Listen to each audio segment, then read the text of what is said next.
అంతా పనిచేస్తుంది. ఇప్పుడు ఈ సుప్రీంకోర్టు ఈ ఈ విచారణ నేపథ్యంలో బోధ్శాల, మధ్యప్రదేశ్లోని బోధ్శాల అనేటువంటి ఒక చారిత్రక కట్టడం అండి. దీని చుట్టూ చాలా సంవత్సరాలుగా హిందూ ముస్లిం వివాదం కొనసాగుతుంది. ఇది యాక్చువల్గా ధార్, మధ్యప్రదేశ్లోని ధార్ అనే నగరంలో ఉంది. ఇది చరిత్ర ప్రకారం పరమార వంశ రాజు రాజ్ భోజ్ కాలంలో 11వ శతాబ్దం అంటండి. ఇది విద్యా కేంద్రంగా సరస్వతీదేవి ఆలయంగా ఉండేది అని హిందూ వర్గాలు చెప్తున్నాయి.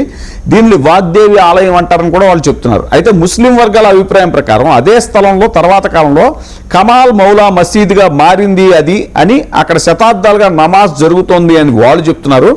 అంటే ఇప్పుడు అది సరస్వతీదేవి ఆలయమా లేకపోతే కమాల్ మౌలా మసీదా?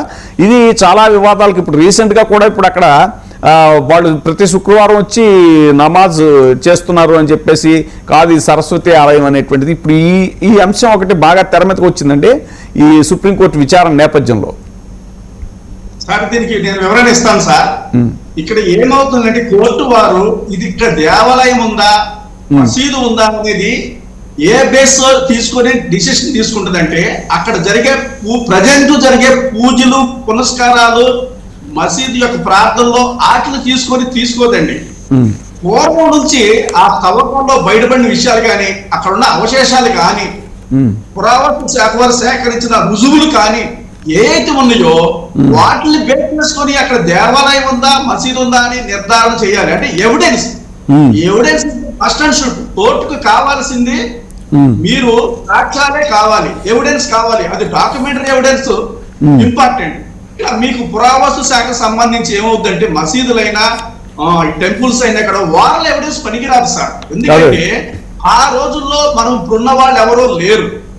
సో రుజువులు కావాలి అంటే మనకు పురావస్తు శాఖ వారు సేకరించిన రుజువులు ఏవైతే ఉన్నాయో, శిలాఫలకాలు గాని కట్టడాలు గాని దొరికిన విగ్రహాలు గాని అక్కడ దొరికిన ఏదన్నా ఈ పనిముట్లు కానీ అక్కడ నిర్మించిన వస్తువులు కానీ ఇవన్నీ కూడా సాక్ష్యాలు. మనకి ఈ సాక్ష్యాలను బేస్ చేసుకుని అక్కడ దేవాలయం ఉందా చర్చ్ ఉందా మసీదు ఉందా అనేది డిసైడ్ చేస్తుంది కోర్టు. అంటే కోర్టుకు కావాల్సిన ఎవిడెన్స్ ప్రూఫ్స్ ఏమున్నాయి ఆ ప్రూఫ్స్ ని బేస్ చేసుకుని ఇది ఉంటుంది. ఇప్పుడు హైకోర్టు వారు ఇచ్చింది ఏంటి, ఇక్కడ మాకు దొరికిన అవశేషాలు పురావస్తు శాఖ వారు ఇచ్చిందంట. ఏం చెప్పారు వాళ్ళు, అయ్యా ఇక్కడ ఉన్న దేవాలయమే ఉంది, ఇదిగో దానికి ఉన్న ఆధారాలు మాకు ఇవి దొరికినాయి, సో ఇది పరిస్థితి అని చెప్పి వాళ్ళు ప్రొడ్యూస్ చేశారు. వాళ్ళకున్న దగ్గర ఉన్న ఎవిడెన్స్ ని. ఆ ఎవిడెన్స్ ప్రొడ్యూస్ చేయడం బేసింగ్ అన్ని evidence the honourable high court pass the judgement అన్నమాట. బట్ ఈ జడ్జిమెంట్ తో ఇక్కడ ముస్లిం సోదరులు ఎవరున్నారో వాళ్ళు సాటిస్ఫై అవ్వలేదు. సాటిస్ఫై అవ్వడం ఏమైందని ఈ పంచాయతీ సుప్రీంకోర్టుకు పోయింది. మేలో యాక్చువల్గా ఈ మేలో మధ్యప్రదేశ్ హైకోర్టు తీర్పిచ్చిందంట కదండి. బోధ్శాల ప్రధానంగా సరస్వతీదేవి ఆలయం, సంస్కృత విద్యా కేంద్రం 2003లో ఏఎస్ఐ ఇచ్చిన హిందువులకు పూజలు ముస్లింలకు శుక్రవారం నమాజు అనుమతిని రద్దు చేసిందంట. దాంతో ఏంటంటే 23 ఏళ్ల తర్వాత శుక్రవారం నమాజ్ నిలిచిపోయిందటండి. అంటే ఏమైందంటే ఇక్కడ తీర్పు వచ్చిన తర్వాత అది ఇక్కడ దేవాలయమే ఉంది, ఇది వరకే సరస్వతి దేవాలయమే ఉందని చెప్తున్నారు. కాబట్టి ఇక ముస్లిం సోదరులు ఎవరైతే ఉన్నారో దయచేసి వీళ్ళు అక్కడ నమాజులు అనేది ఆపేయండి. సో జడ్జిమెంట్ డెలివరీ అయిపోయింది. ఇంకా judgement once judgement delivered matter is final అన్నమాట. సో దాంతో ఏమవుతుంది, ఇది దేవాలయం ఉంది కాబట్టి ఫిక్స్ అయిపోయింది కోర్టు, ఇది దేవాలయము, ముస్లిం సోదరులు అక్కడ నమాజ్ చేయడం అనేది ఆపాలి అన్నారు. సో దాంతో ముస్లిం సోదరులు ఏమయ్యారు, వాళ్ళు సాటిస్ఫై అవ్వాలి with this high court judgement. That's why they were approach the honourable supreme court అండి. సో మంత్రి ఇప్పుడు సుప్రీం కోర్టులో ఉంది.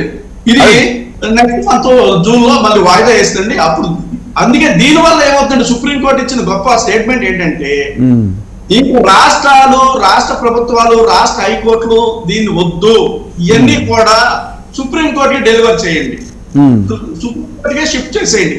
ఏది ఈ భూములకి దేవాలయాలకు సంబంధించిన ఇష్యూస్ ఏవైతే ఉన్నాయో ఇవన్నీ కూడా వన్స్ సుప్రీం కోర్టు డిసిషన్ తీసుకున్ననుకోండి దేశం అంతా దాన్ని ఫాలో అవ్వాల్సిందే. ఇప్పుడు అట్లా కాకుండా హైకోర్టు జడ్జిమెంట్లు చూసుకోవడం లేదండి. ఈ రాష్ట్రంలో ఒక జడ్జిమెంట్ వస్తుంది, పక్క రాష్ట్రంలో డిఫరెంట్ గా వస్తుంది. సో మల్టిపుల్ ప్రొసీడింగ్స్ ఎక్కువ అవుతుంది. ఇప్పుడు తాజాగా ఈ సమస్య దేశమంతా ఉంది కాబట్టి సుప్రీం కోర్టు డిసిషన్ తీసుకోవడమే కరెక్ట్ అనేది ఆ కోర్టు యొక్క ఉద్దేశం. ఇటీవల మన తెలుగు రాష్ట్రం ఆంధ్రప్రదేశ్లో పశ్చిమ గోదావరి జిల్లాలో మీకు తెలుసు ఆర్కివీడు దగ్గర ఈ రామాలయం వివాదం ఒకటి వచ్చింది, అది కూడా ఇలాంటి దీని పరిధిలోకి వస్తుందంటారా?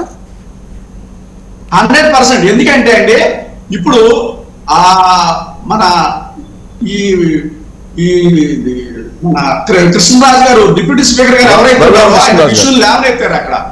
సో అక్కడ ఇక్కడ రామాలయం ఉందంటారు ఆయన, కాదు గొత్యానమ్మ గుడి ఉందని లోకల్ పీపుల్ అంటారు.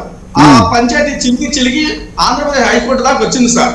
హైకోర్టులో ఏమైంది, అక్కడ ఇచ్చిన ఎంఆర్ఓ అడిగో కలెక్టర్ గారు ఎవరైతే ఉన్నారో వాళ్ళు ఒక రిపోర్ట్ ఇచ్చారు. విచిత్రం ఏంటంటే వాళ్ళు 24 hours లో రిపోర్ట్ ఇచ్చారు. మామూలుగా అయితే సంవత్సరాలు నెలల తరబడి కానీ రిపోర్టులు గవర్నమెంట్ అధికారుల నుంచి, ఈ విషయంలో మాత్రం 24 hours లో రిపోర్ట్ ఇచ్చారు. ఈ రిపోర్ట్ మీద ఆంధ్రప్రదేశ్ హైకోర్టు ఏం చేసింది, వీళ్ళు ఇచ్చిన రిపోర్ట్ బేస్ చేసుకుని అక్కడ రామాలయం ఉందంట మీరు కట్టుకోండి అన్నారు. సో దానికి ప్రత్యేక వర్గం ఏమైంది, మేము సాటిస్ఫై అవ్వలేదు, మేము గొంతేనం గుడి కొన్ని సంవత్సరాల నుంచి మేము ఇక్కడ పూజలు చేసుకుంటాము, అసలు రామాలయం అని మాట అక్కడ లేదని వాళ్ళు ఏం చేశారు, దేవర్ అప్రోచ్ ది సుప్రీంకోర్టు.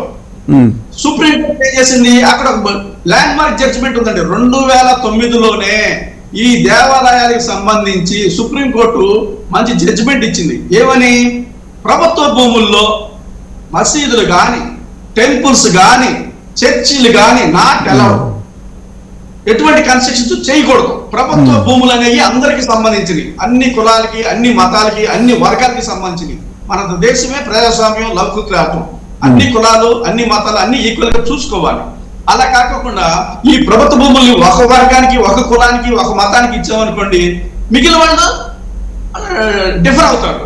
సో దాంతో ఏమైందంటే ప్రభుత్వం వారు ఆ రోజునే కొన్ని గైడ్ లైన్స్ ఇచ్చింది, ప్రభుత్వ భూముల్లో ఎటువంటి రిలీజియస్ కన్స్ట్రక్షన్స్ నాట్ అలౌడ్ అని చెప్పేసి, నాట్ పర్మిటెడ్ అని చెప్పేసి ఒక జడ్జిమెంట్, బ్యూటిఫుల్ జడ్జిమెంట్ ఇచ్చింది 2009-10లోనే.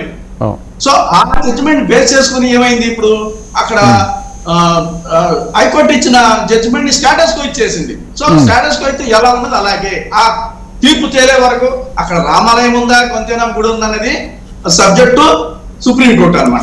ఆ సుప్రీంకోర్టు చెప్పే వరకు అక్కడ ఎవరు ఏమి చేయటానికి వీలేదు. ఇప్పుడు కూడా అదే ఈ కేసులు ఈ మధ్య కాలంలో రిలీజియస్ కి సంబంధించి, టెంపుల్స్ కి సంబంధించి, ఎస్పెషల్లీ హిందూ టెంపుల్స్ కి సంబంధించి మన దేశంలో ఎక్కువైపోయినాయి కేసులు. దాంతో ఏమవుతుంది, ఒక రాష్ట్రంలో ఒకలాగా ఇంకొక రాష్ట్రంలో ఇంకొకలాగా డిఫరెంట్ జడ్జిమెంట్లు వస్తున్నాయి. ఇష్యూ ఒకటే, జడ్జిమెంట్ డిఫరెంట్ గా ఉంది. దీంతో ఏమైంది, ఈ కేసులన్నీ కూడా హైకోర్టులో వద్దు, సుప్రీంకోర్టే టేకప్ చేస్తుంది. ఎందుకంటే ఒక్కసారి సుప్రీంకోర్టు ఒక జడ్జిమెంట్ ఇచ్చిందంటే అది దేశం మొత్తానికి వర్తిస్తుంది. అందరూ దాన్ని 100% ఫాలో అవ్వాల్సిందే, వేరే ఆల్టర్నేట్ లేదు. సో దీనివల్ల ఏమవుతుందంటే లిటిగేషన్ తగ్గుద్ది, మల్టిపుల్ ప్రొసీడింగ్స్ తగ్గుతాయి, ప్రాబ్లమ్స్ సాల్వ్ అవుతాయి. ఇది దీని ఉద్దేశం. సార్ చూద్దాం సార్, ఏదైనా సరే ఇటీవల మీరు అన్నట్టుగా ఈ దేవాలయాల మీద వివాదాలు, అలాగే ఈ మతం చుట్టూ రాజకీయం తిరగటం, ఇవన్నీ కూడా చాలా రాష్ట్రాల్లో ఎక్కువయ్యాయి. మన శబరిమలలో చూసుకుంటే అయ్యప్ప దేవాలయం విషయంలో అక్కడ కూడా చాలా ఇది, మన తిరుమల ఇక మనకు తెలిసిందే, తిరుమల కొండ చుట్టూ అది మన లడ్డు నెయ్యి వివాదం, ఇవన్నీ కూడా మనం చూసాము. ఇప్పుడు తాజాగా మనకు ఆంధ్రప్రదేశ్లో ఈ ఆకివీడు రామాలయం వివాదం, వీటన్నిటి నేపథ్యంలో కూడా ఖచ్చితంగా ఈ మత సామరస్యం అనేటువంటిది రక్షించబడాలి అని అంటే ఖచ్చితంగా సుప్రీంకోర్టు దీని విషయంలో ఒక స్ట్రాంగ్గా మంచి తీర్పు జూలై 24కి వాయిదా వేశారండి. సో ఖచ్చితంగా ఒక మంచి తీర్పుతోటి ఈ వివాదాలన్నిటికీ ఫుల్ స్టాప్ పడుతుంది అనేటువంటిది ఆశించవచ్చు మనం. Thank you very much sir, లైవ్లో జాయిన్ అయినందుకు థ్యాంక్ యూ వెరీ మచ్. చూస్తున్నానండి.